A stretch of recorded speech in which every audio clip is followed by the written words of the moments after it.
తాకట్లో ఉన్న మీ బంగారాన్ని విడిపించి ఆ రోజు ఆన్లైన్ రేటుకి కొంటాం. Sharma gold company. నమస్కారం, వెల్కమ్ టు సుమన్ టీవీ. నేను గీతాంజలి. శ్రీమాత్రే నమః. ప్రస్తుతం నేను శ్రీ శ్రీ శ్రీ ఆనంద శివకామేశ్వరి సన్నిధానంలో ఉన్నానండి. ఎంతో విశాలమైన, ప్రత్యేకించి ప్రశాంతమైనటువంటి ఆశ్రమం అని చెప్పాలి.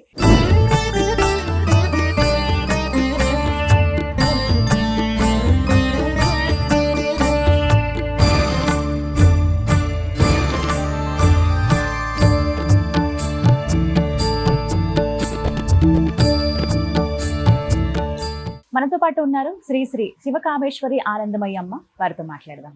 అమ్మ నమస్కారం. శ్రీమాత్రే నమః. శ్రీమాత్రే నమః. ఎలా ఉన్నారు? బాగున్నానమ్మా. అమ్మ, శ్రావణ మాసంలో ప్రతిరోజు విశిష్టం అంటారు కదా, అవును. చాలా విశేషం అని కూడా చెప్తూ ఉంటారు. వేటికవే పూజా విధానాలు ఉంటాయి, ఏ వారం కా వారం. అవునమ్మా. గురువారం రోజు కూడా విశేషమేనమ్మా? ఉంటుందమ్మా. గురువారం ఎప్పుడు విశేషమే. ఎందుకంటే గురువు లేని విద్య గుడ్డి విద్య. కరెక్ట్ కదా. గురువు లేని పూజ ఏ పూజ అయినా నిరర్ధకమే. కరెక్ట్. ఈ విషయాలన్నీ మనకు తెలిసాయంటేనే గురువు ద్వారా కదమ్మా. ఏ మాసంలో అయినా గురువారం, ఏ రోజైనా, ఏ వారాల్లో అయినా గురువారం ప్రత్యేకత గురువారానికి. మరి ఎలా ఈ శ్రావణ గురువారం అసలు ఎలా పూజ చేసుకోవాలి, ఎవరి ఆరాధన ముఖ్యం, ఎలా చేయాలి? తప్పకుండా తెలియజేస్తానమ్మా. సుమన్ టీవీ వీక్షిస్తున్న ప్రేక్షకులందరికీ శ్రీమాత్రే నమః, శ్రీ గురుభ్యో నమః.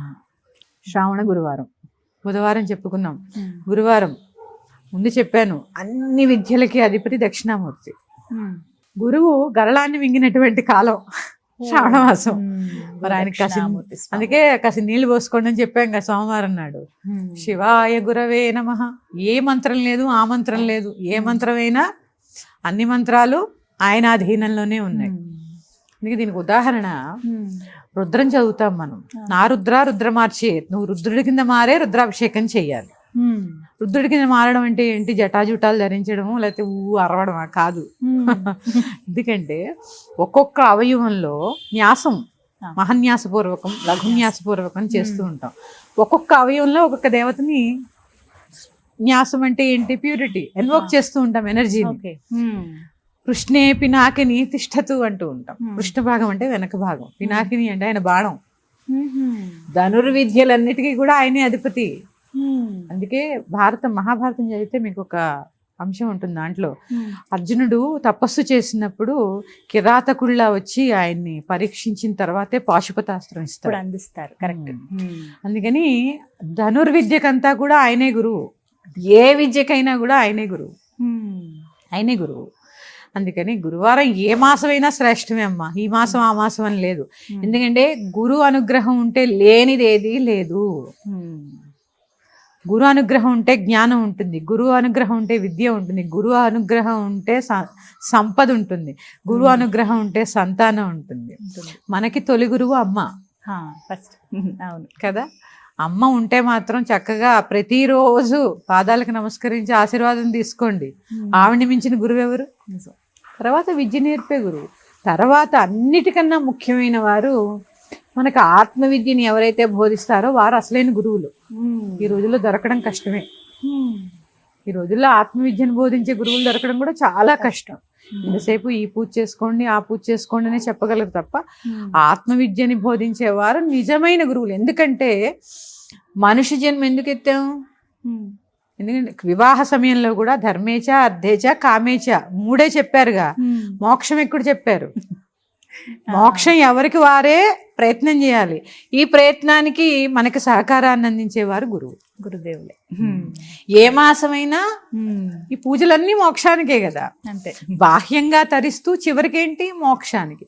మరీ గురువేగా కావాలి. అందుకని ఏ మాసంలో అయినా కూడా గురువు యొక్క పూజ విశేషం. గురువారం నాడు కూడా శివుడికి అభిషేకం చేయొచ్చు. ఎందుకంటే శివాయ గురువే నమః. శివుడే మొదటి గురువు కదా అందరికి. దక్షిణామూర్తే మొదటి గురువు.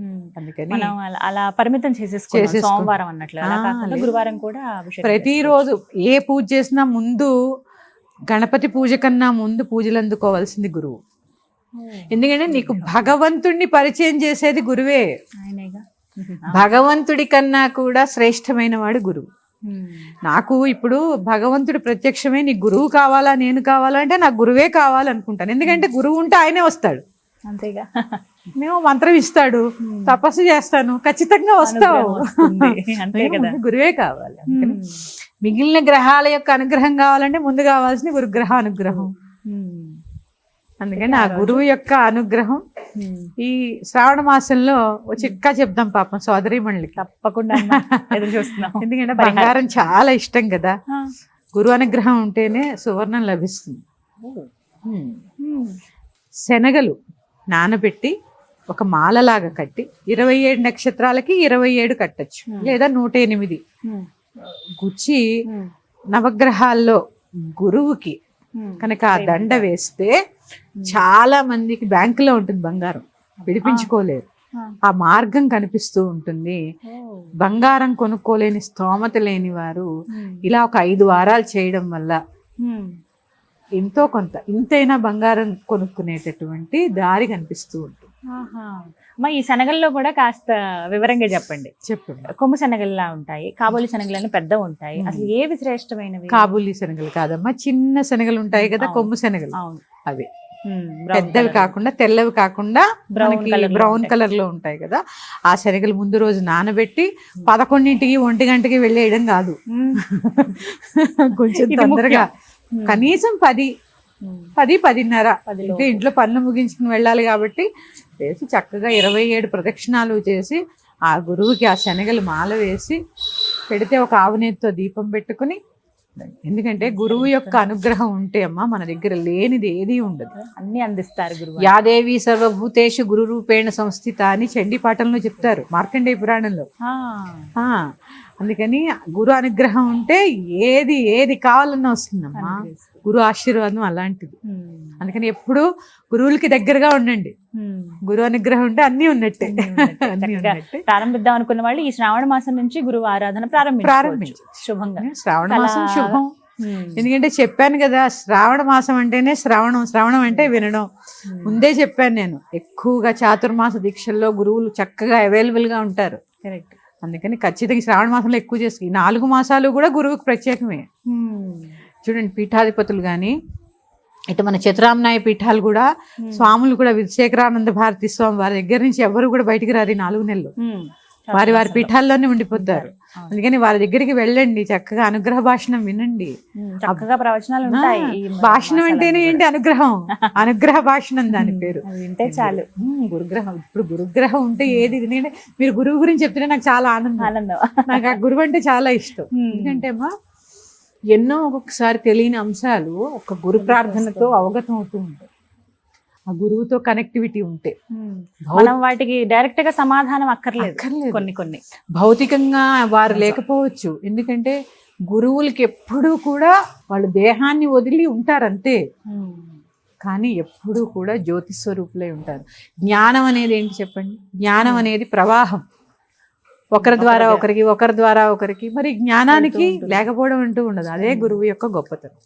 ఎక్కడి నుంచి శంకర భగవత్పాదుల నుంచి వారి గురువులు గోవింద భగవత్పాదులు, ఎక్కడి నుంచి సౌందర్యలహరి ఎక్కడికి వచ్చిందమ్మా, మన దాకా ఎలా వచ్చింది? నిజం. గురువు అంటే జ్ఞాన ప్రవాహము. గురువుని ఎప్పుడూ భౌతికంగా చూడొద్దు, ఒక జ్ఞానమూర్తిగానే చూడాలి, ఒక జ్యోతి స్వరూపంగానే చూడాలి.